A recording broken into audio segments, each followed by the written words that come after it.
Berkeley, California passes a tax on sugary drinks, and Canada passes a ban on Ebola travel.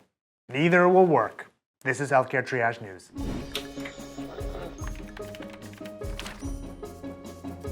We made a Healthcare Triage episode about why I thought the New York City soda ban was a bad idea. The courts made that go away.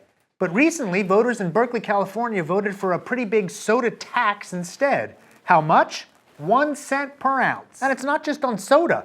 The tax is on any drinks that are sugar sweetened. And it's pretty big. Previous taxes, like that in Washington State, were only 2 cents for a whole 12-ounce can. And that got repealed after just 6 months of use. Let's start with the economics. It's absolutely true that when things cost more, people buy less of them. Research shows that when the price of soda goes up, sales decline. When the price goes down, sales go up. So it's likely that this tax will have an effect on sales of sugar-sweetened beverages. But that's not the true goal of this tax. What people really want is to affect obesity. And on that front, the evidence is far less clear. To the research. In 2013, a systematic review was published in the journal Clinicoeconomics and Outcomes Research that examined all studies that looked at how price increases on non-alcoholic beverages changed consumption, caloric intake, and weight. There were 55 studies that met inclusion criteria. They found that while price increases led to reduced consumption of specific products, people often replaced the calories elsewhere. In other words, people's caloric intake didn't go down as much as expected. There was almost no evidence of weight loss, and when it was found, it was really small and often insignificant. Obesity is a complex problem that requires holistic solutions.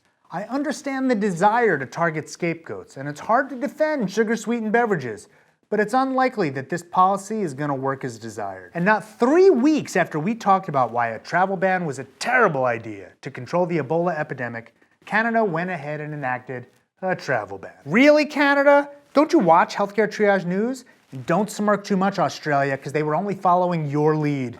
Neither country will issue visas to people who live in countries in West Africa hit by the Ebola epidemic. And didn't Canada learn anything from the SARS outbreak? As Canadian news outlets have reported, advisories against travel during the SARS outbreak hurt their economy significantly and likely did little good. We've already gone through the arguments as to why this is a bad idea. Go watch the episode. It still is. Health policy should make us healthier. Let's try a bit harder next week, okay?